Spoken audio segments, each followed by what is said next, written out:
Capítulo 2. De Haifa aos confins da terra. Era o mês de dezembro de 1952 em Haifa, Israel. Clemence Rim, prestes a dar à luz seu segundo filho, se achava no hospital olhando para uma bela paisagem da janela do quarto da maternidade. As águas de um azul profundo do Mediterrâneo se estendiam até o infinito. Mas o coração dela, pequena mulher de ascendência armênia, estava perturbado, abalado pela amargura, medo e vergonha. Podia divisar ao longe o aglomerado de rochas no mar, os rochedos de Andrômeda. A lenda grega afirma que a jovem Andrômeda estava acorrentada a um deles quando Perseu apareceu voando em seu cavalo alado, matou o monstro marinho e a salvou. Clemence queria que alguém descesse de algum modo e a salvasse de outro ano de humilhação e desgraça. Ela era uma grega ortodoxa piedosa, mas não sabia muito sobre o Senhor. Naquele quarto humilde de hospital, ela tentou, porém, fazer um trato com ele. Enquanto permanecia na janela, seus olhos sondavam o céu e falou do fundo do coração: Deus, só tenho um pedido. Se me der um menino, eu o devolvo ao Senhor. Ela repetiu: Por favor, Deus, se me der um menino, eu devolvo ao Senhor. 6 lindas rosas. O primeiro filho de Constance e Clemence Rim foi uma bela menina chamada Rose. Mas na cultura inflexível do Oriente Médio, e especialmente na tradição ancestral dos Rims, o primogênito deveria ser um filho e herdeiro. A família de Constante, que emigrara da Grécia para a Palestina, começou a perseguir Clemence por seu fracasso em produzir um menino. Como sabe, censuravam eles todas as suas cunhadas, tiveram meninos. Eles zombavam, escarneciam até que chorasse, e ela sentia o embaraço e a vergonha num casamento que seus pais tinham arranjado tão cuidadosamente. Durante a noite, teve um sonho de que lembra até hoje. Vi 6 rosas, 6 lindas rosas em minha mão, diz ela, e vi Jesus entrar em meu quarto. Ele veio e pediu-lhe que desse uma, e eu a entreguei. Enquanto o sonho continuava, um jovem baixo e magro, de cabelos negros, ela lembra cada traço do seu semblante, se aproximou e envolveu-a num tecido quente. Ao despertar, ela se perguntou: qual o significado desse sonho? O que será? No dia seguinte, 3 de dezembro de 1952, eu nasci. Nossa família viria a ter um futuro 6 meninos e 2 meninas. Mas minha mãe jamais se esqueceu do seu trato com Deus. Ela contou-me mais tarde o seu sonho e disse que eu era a rosa que entregou a Jesus. Fui batizado na igreja ortodoxa grega pelo patriarca de Jerusalém, Benedito. De fato, durante a cerimônia, ele me deu o seu nome. Nascer na Terra Santa significava ter vindo ao mundo na atmosfera onde a religião lança uma grande sombra inevitável. Aos 2 anos fui matriculado numa pré-escola católica e ensinado formalmente por freiras e mais tarde por monges durante 14 anos. Haifa era para mim uma linda cidade. A palavra quer dizer exatamente isso, linda. Em qualquer idioma o sentido é o mesmo. Quando menino, eu gostava muitíssimo de ouvir a história do lugar onde vivia. Haifa foi fundada antes de serem iniciados os registros. Ela é mencionada como uma cidade cananita na lista de tributos do faraó, Tutmose II, no século XV a.C., antes de Josué ter travado a Batalha de Jericó. Foi nela que o rei fenício de Tiro, Irão, descarregou a madeira de cedro para o Templo de Salomão. Embora fascinante, a história não fora bondosa com a minha cidade. Haifa tinha sido invadida, capturada, destruída e reconstruída várias vezes. Simão Macabeu, Vespasiano, os mamelucos, Napoleão, todos se apossaram dela. Haifa veio a ser colocada em uma nova nação, o Estado profetizado de Israel, só 6 anos antes do meu nascimento. Mas a comunidade propriamente dita não era judia. O prefeito Rim. Meu pai foi prefeito de Haifa durante a minha infância. Ele era um homem forte com cerca de 1,85 m e 120 quilos. E uma capacidade natural para a liderança. Era forte em todos os sentidos, fisicamente e mentalmente, na sua vontade férrea. Sua família emigrara da Grécia para o Egito antes de estabelecer-se na Palestina, mas ser de outro lugar era comum. A Haifa da minha infância era verdadeiramente uma cidade cosmopolita. Andando pela rua Raziel e entrando na Tower Square, onde se acha a A cadeia com muros de pedra e a grande mesquita construída em 1810, eu podia ouvir os habitantes conversando em francês, búlgaro, árabe, yiddish e outros idiomas. Nos quiosques e cafés ao ar livre, eu saboreava sum-sum e dúzias de outras delícias. Ali estava eu, então, nascido em Israel, mas sem ser judeu, criado numa cultura árabe, mas não de origem árabe, frequentando uma escola católica, mas educado como grego ortodoxo. As línguas são fáceis de aprender nessa parte do mundo. Eu pensava que todos deveriam falar 3 ou 4 delas. Nós usávamos o árabe em nossa casa, mas na escola as freiras católicas ensinavam em francês, exceto o Antigo Testamento, que era estudado em hebraico antigo. Durante minha infância, os 100 mil habitantes de Haifa haviam sido engolidos pela população judia. A metrópole hoje tem o nome oficial de Tel Aviv Haifa. Mais de 400 mil pessoas vivem nessa área. Tel Aviv começou, na verdade, como uma experiência judia em 1909, quando 60 famílias compraram 32 acres de dunas arenosas desguarnecidas ao norte de Haifa e foram se estabelecer ali. Elas estavam cansadas do confinamento e do ruído dos quarteirões árabes onde viviam. A expansão continuou até que Tel Aviv se tornou a maior cidade de Israel. Embora meu pai não fosse judeu, os líderes israelitas confiavam nele e ficaram felizes em ter alguém em Haifa que pudesse comunicar-se com a comunidade internacional. Tínhamos orgulho do círculo de amigos, que incluía muitos líderes nacionais. Ele foi convidado para ser embaixador de Israel em países estrangeiros, mas preferiu permanecer em Haifa. A família não recebia, porém, muito do seu tempo. Eu não posso, na verdade, dizer que conhecia meu pai naquela época. Sua presença parecia ser sempre exigida em alguma função oficial e reunião importante. Meu pai não era uma pessoa extrovertida, mas rigorosa, e raramente manifestava qualquer sinal de afeição. Minha mãe, no entanto, supria essa deficiência. Isso fazia também parte da cultura. Homens eram homens. Vivíamos confortavelmente. A posição de meu pai no governo possibilitava a manutenção de uma casa no subúrbio. Era uma linda casa, rodeada por altos muros com cacos de vidro na parte superior para segurança. Minha mãe podia ser chamada de dona de casa na recepção da palavra, pois criar aquela prole de pequenos era tarefa de tempo integral. Um casulo católico. À medida que minha educação prosseguiu, passei a considerar-me católico. O processo foi iniciado bem cedo. A pré-escola que eu frequentava era, na verdade, uma espécie de convento, onde se celebrava regularmente missa. Meus pais não protestaram porque uma educação na escola católica era considerada a melhor possível. Nos dias de semana eu estudava com as freiras e no domingo ia à igreja ortodoxa grega com mamãe e papai. Isso não constituía um problema na poliglota Haifa. A lealdade a uma igreja específica não importava tanto. Eu era católico, completamente. O catolicismo era a minha vida de oração. Ele ocupava meu tempo e atenção 5 dias por semana.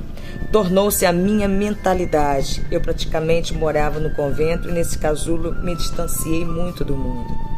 Fui também separado do mundo de um modo infeliz. Desde mais tenra infância sofria de forte gagueira. A menor pressão social ou nervosismo, eu começava a gaguejar, sendo isso para mim quase insuportável. Achava difícil fazer amigos. Algumas crianças zombavam de mim e outras apenas se mantinham distantes. Eu não sabia quase nada dos acontecimentos mundiais, apenas o que meus professores queriam que eu soubesse, mas era um conhecedor da vida católica. No decorrer da minha educação, passei a estudar no colégio de freiras, colégio dos irmãos, e fui ensinado por monges.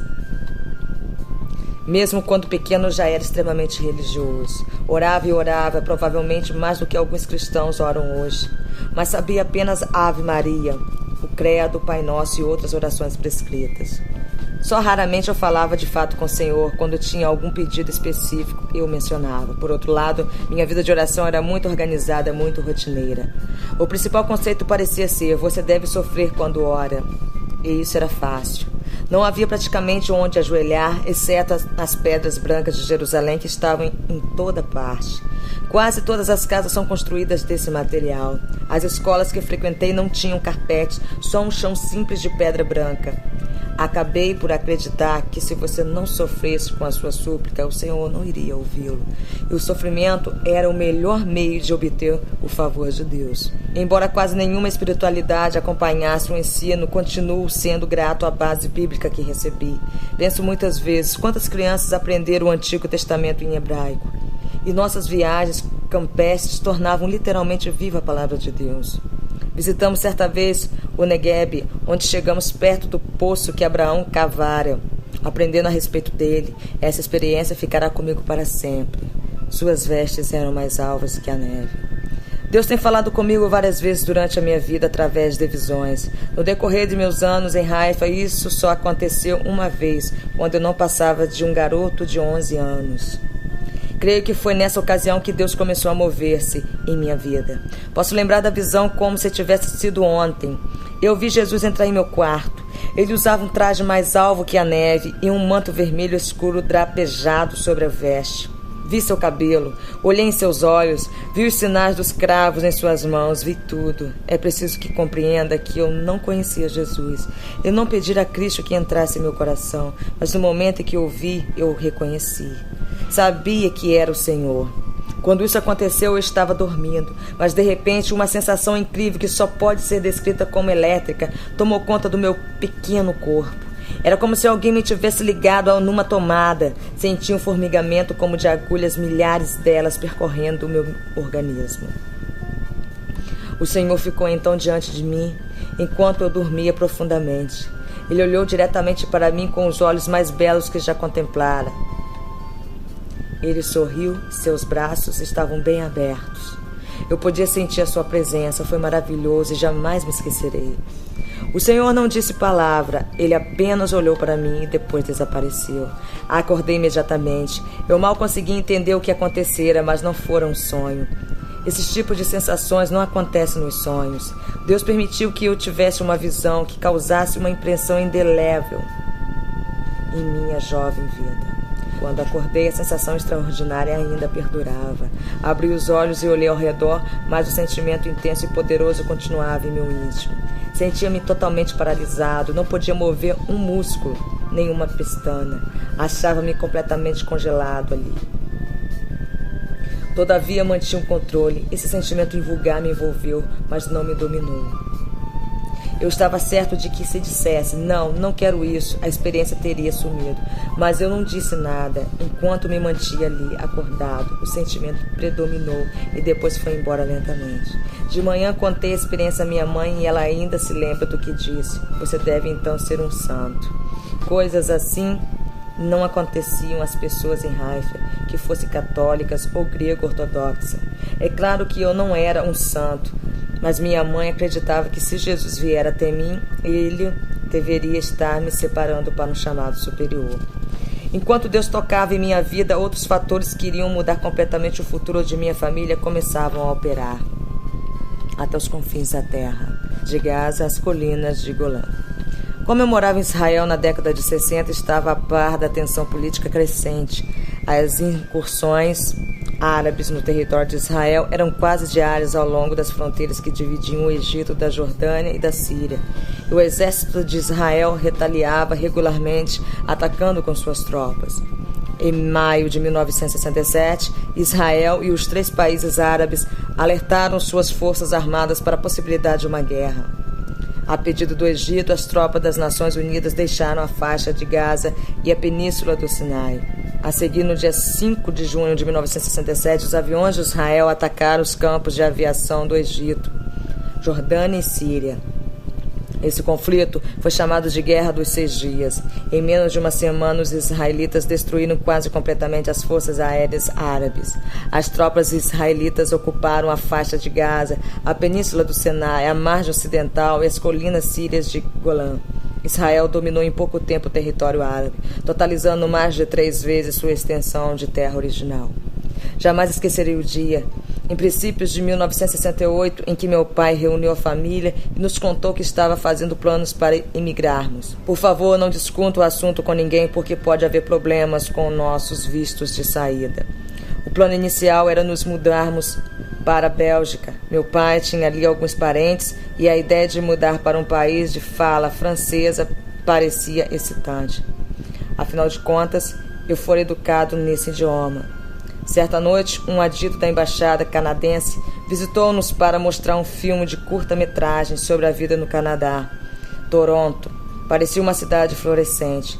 2 irmãos de meu pai viviam ali, mas nós duvidávamos que estivessem financeiramente qualificados para serem nossos patrocinadores oficiais. Os problemas ligados à nossa partida pareciam crescer a cada dia. Houve uma ocasião em que meu pai informou que talvez não pudéssemos deixar o país antes de 5 anos. Eu fiz um trato com Deus. A essa altura estávamos tão ansiosos para partir que me ajoelhei naquelas pedras de Jerusalém e fiz um voto a Deus. Senhor, orei. Se o Senhor nos tirar daqui, eu lhe oferecerei o maior frasco de óleo de oliva que puder encontrar. E acrescentei, quando chegarmos a Toronto, eu o levarei à igreja e oferecerei ao Senhor em ação de graças. No ambiente em que eu crescera, fazer tratos com Deus não era coisa incomum. E o óleo de oliva era um artigo de alto preço. Fiz então o voto. Dentro de poucas semanas, um jovem da embaixada canadense telefonou a meu pai para dizer: Senhor Rim, arranjamos tudo. Não me pergunte como. Todos os seus papéis estão em ordem e o senhor pode partir quando quiser. Não demorou muito, vendemos quase todos os nossos bens e nos preparamos para uma nova vida na América do Norte. Naqueles últimos dias na Terra Santa, eu tive uma sensação intensa de que alguma coisa grandiosa estava para acontecer. Eu sabia que ia deixar uma cidade especial, mas sentia que o melhor estava ainda para vir. Jonas embarcou no porto da antiga cidade de Jope, a minha Haifa, e o resultado foi a salvação de Nínive. Quantas vezes eu subira à cidadela, o alto monte que ficava o cavaleiro do porto.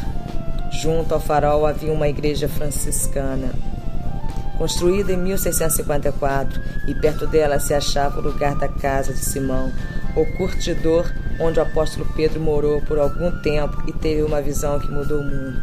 Ao ouvir a voz de Deus dizendo que deveria aceitar tanto os gentios como os judeus na igreja, Pedro respondeu: reconheço por verdade que Deus não faz acepção de pessoas, pelo contrário, em qualquer nação, aquele que o teme e faz o que é justo lhe é aceitável. Atos 10, 34, 35. A partir desse momento, a mensagem de Cristo espalhou-se de Jope para Cesareia e até os confins da terra, tocando toda a humanidade.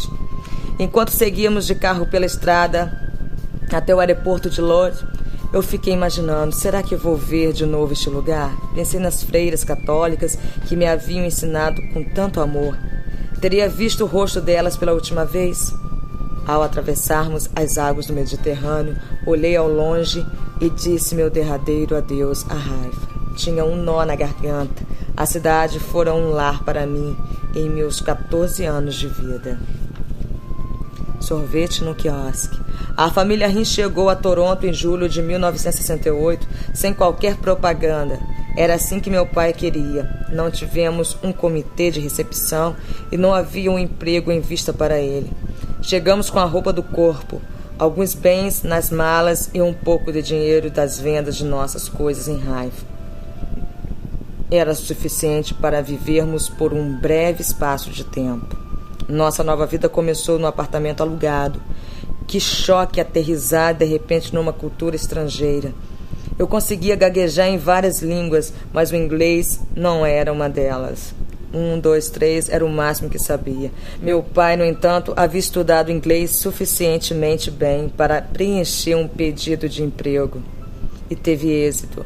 Ele aceitou o desafio de tornar-se, dentre todas as coisas, um vendedor. Não sei se foi o peso de ter de sustentar uma grande família ou a sua confiança natural em tratar com as pessoas. Mas o fato é que meu pai se tornou um sucesso imediato em sua recém-descoberta profissão. Antes que se passassem muitos meses, nós mudamos para nossa nova casa. Não sei se foi peso de ter de sustentar uma grande família ou a sua confiança natural em tratar com as pessoas, mas o fato é que meu pai se tornou um sucesso imediato em sua recém-descoberta profissão. Antes que se passassem muitos meses, nos mudamos para nossa nova casa. Estávamos todos orgulhosos dela. A vida mudou rapidamente para mim. Em vez de frequentar uma escola católica particular, fui para uma escola pública, a escola secundária George Vanier. Como a maioria dos garotos na escola trabalhava meio período, eu também quis fazer o mesmo. Vivíamos no distrito North York de Toronto. e não muito distante de nós fora aberta a nova Alameda. Eu pedi emprego no pequeno quiosque que vendia hambúrgueres e sorvete. Embora não tivesse experiência prévia, eles me admitiram. Todo dia depois da escola eu ia para lá. Certo sábado, porém, entrei numa mercearia e perguntei ao gerente: onde está o óleo de oliva? Quero o maior frasco ou lata que tiver. Ele encontrou um frasco bem grande e me deu. No dia seguinte eu entrei orgulhoso na igreja ortodoxa grega e cumpri o voto que fizera a Deus. Coloquei o óleo na frente do altar e